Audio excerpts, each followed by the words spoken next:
everyone, my name is Priya and welcome to my channel. In today's video, I'm going to be painting this rusted lock that's on a wooden panel.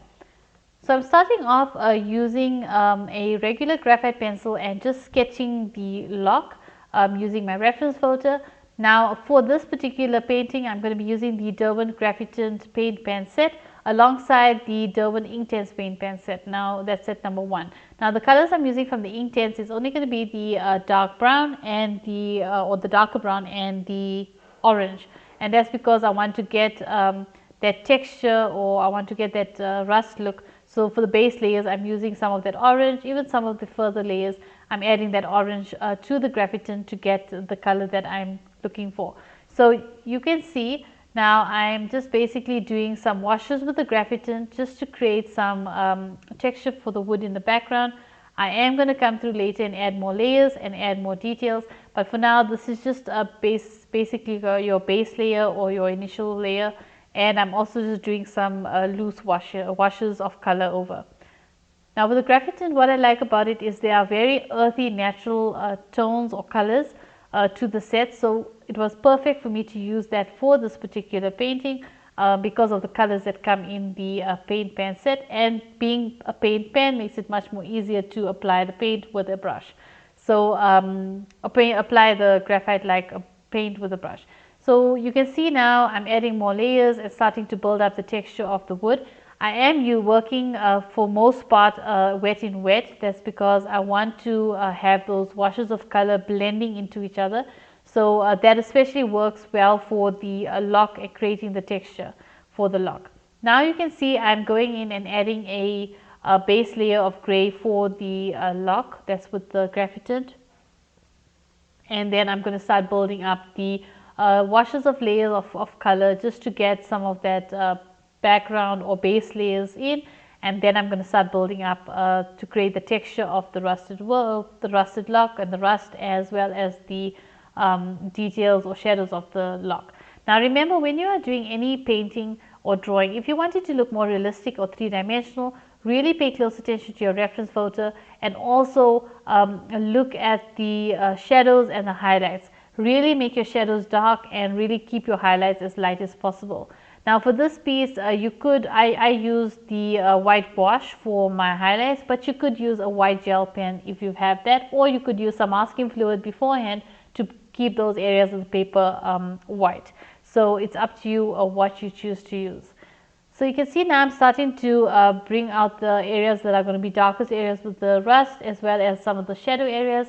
Now when you're looking at your reference photo, really pay close attention to the reference photo and the direction the light is hitting the item or the object in your reference photo. In this case, the light is coming from the right hand side, so all my shadows will be on the left.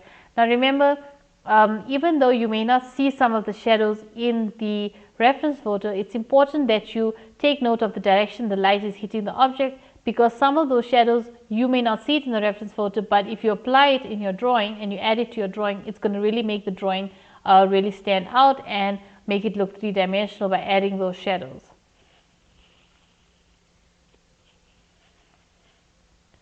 So now you can see I'm starting to add in those shadow areas around the design or the added parts of on the lock itself, as well as around the little screws on the lock.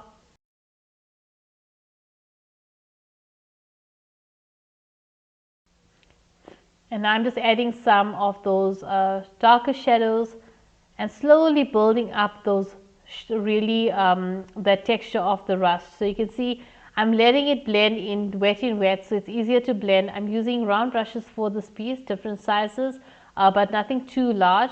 And you can see I'm just building up that reddish orangish sort of a texture or color, and letting that work with the paper in order to create that texture and look of rust. Now remember, I am using a watercolor paper. All the supplies I'm using will be listed in the description box below. But like I said, you can use any paint. You don't have to use this particular graphitint paint pen set or the Inktense. You could use normal Inktense blocks. You could use watercolor, gouache, acrylic. It's entirely up to you what you've got. You can use what you have. but if you have got Graphitint, it's interesting to see how it works for this particular piece. And you'll actually be surprised at how it looks, because when I was done with this, I actually was looking at it in my studio light. In the daytime I don't see it, but when I look at it in my studio light, there's a slight hint of like a shine, like a shimmer in it when you look at it in the light. Now I don't know if that's just because of the light I'm using, and it's graphite. Graphite does normally have a sheen to it, maybe that could be the reason. But that's something I noticed with the Graphitint paint pen set when I'm using it. Not really metallic, but it's got a bit of a sheen to it, which really looks nice in my studio light. Daytime I'm not able to see that particular effect. So you can see now I'm starting to bring out those little lines of background for the wooden boards, and I'm also starting to bring out mark out the area that's going to be the shadow areas. Now remember, the shadow is not completely black. Now if you're applying your shadows, try to keep them with a hint of a color still in the background, so you can see that it's something going over a surface. It's not completely just black. If you make it solid black, it's not going to look really like a shadow. So what I'm using is really an opaque layer of the gray in the Graphitint, just to create that shadow. But once again, I'm paying close attention to the reference photo. I'm looking at the light coming from the right, and it's hitting the lock from the right, so I know the shadows go on the left. And I'm also creating the shadows underneath the lock. Remember, look at your reference photo and really look where it needs shadows. You can see I'm defining those screws. I'm adding the shadows around the lock, on the lock, because there's obviously designs on the lock that are three-dimensional, that are lifted up. It's not flat, so I'm trying to create that three-dimensional look by adding those shadows on the side. Even with the hook that the lock is on, you can see I'm really bringing out that shape of the side of it where the shadows are going to be, where the areas are in the shade. And then I'm also adding some more really darker rust areas to the lock itself. Adding those little details like that will really bring your piece to life, or in this case really make it three-dimensional. You can see I'm adding the white gouache, and I'm adding it to certain areas where the light is hitting the lock and where the lock is shining.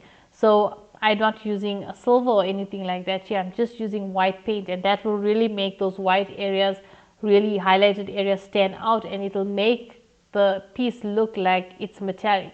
As you can see, if you look at the screws on the lock, you can see it looks as if it's shining and light is hitting it, although it's just using the white paint. So depending how you use the paint, you can create these looks and these effects.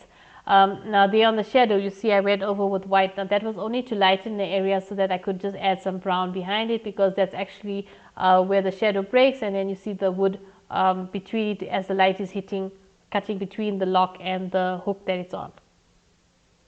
So that area is the lighter area, which I didn't want it to be colored. And you can see I added some white just to the background to give it this sort of a old wood sort of a look, or the washed out look sort of. And I'm just going through with lighter washes of the rust color just to really build up that texture. And I'm not too worried if the paint dries or muddles up wet in wet. It helps to add to the actual look of the rust. So you can see the lock is looking so three-dimensional now. It's really looking realistic. So definitely pay close attention to your reference photo, pay close attention to your shadows and your highlights. And there's our completed painting of a rusted lock. So I guess that's it for this video. Thank you so much for watching. I hope you've enjoyed it. I hope you found it helpful. If you have, don't forget to like and share. Feel free to comment below, and don't forget to subscribe. Till the next one, bye.